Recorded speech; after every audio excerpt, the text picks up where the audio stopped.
Antarctica महाद्वीप सातों महाद्वीप में से सबसे ठंडा महाद्वीप है।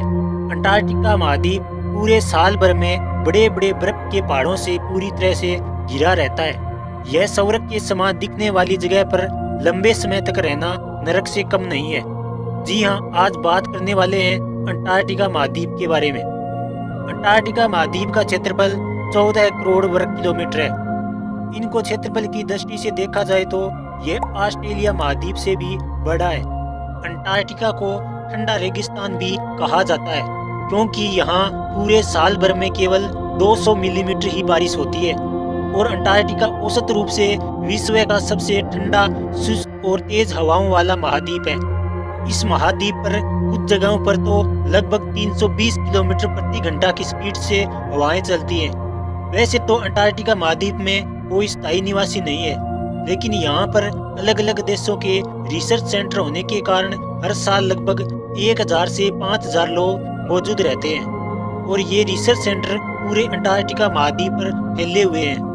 यहाँ अत्यधिक मात्रा में ठंडा होने के कारण इस ठंड के अनुकूलित पौधे और जीव ही जीवित रह सकते हैं। इनमें से पेंगुइन, सील, निमेटोड व विभिन्न प्रकार के शैवाल और सूक्ष्म जीव के अलावा टुंड्रा वनस्पति भी शामिल है। अंटार्कटिका में स्थित सोवियत रूस द्वारा स्थापित की गई वोस्टोक नामक शोधशाला में -89.3 डिग्री सेल्सियस रिकॉर्ड किया गया है। इस महाद्वीप में आज तक सबसे ज्यादा तापमान 14.5 डिग्री सेल्सियस ही रिकॉर्ड किया गया है।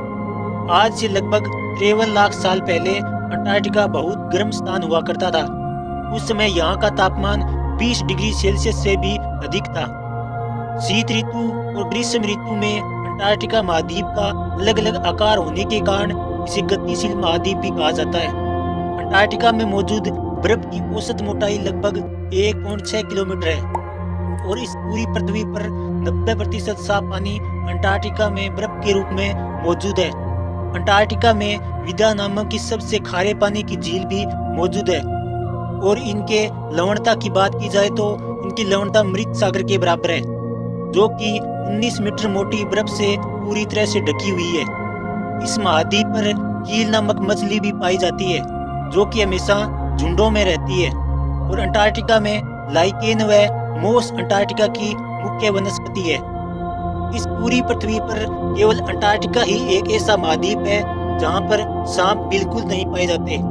इस महाद्वीप पर कुछ ऐसी भी जगह है जहां पर पिछले 20 लाख साल से ना तो बर्फ पड़ी है और ना ही बारिश हुई है।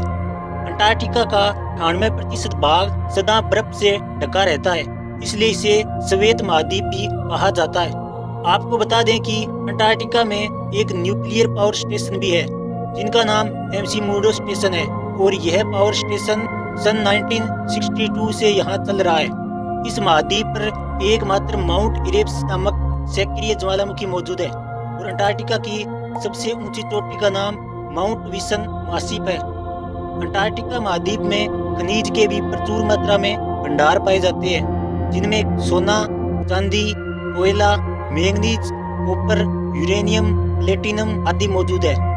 लेकिन इन सब खनिजों को निकालने का अधिकार किसी भी देश को नहीं है, क्योंकि प्राकृतिक कठिनाइयों के साथ साथ इस महाद्वीप पर किसी भी देश का स्वामित्व नहीं है।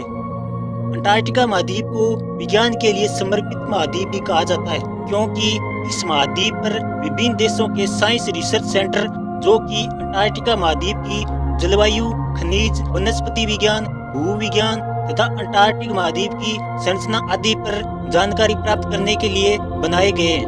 और सन 1983 में भारत ने भी इस महाद्वीप पर दक्षिणी गंगोत्री नामक एक रिसर्च सेंटर की स्थापना की थी, जो कि अंटार्कटिका में जीवाश्म पर्यावरण व उनकी संरचना के लिए बनाया गया था, जो अब पूरी तरह से नष्ट कर दिया गया है। लेकिन अंटार्कटिका में भारत का मैत्री नामक रिसर्च सेंटर वर्तमान समय में मौजूद है।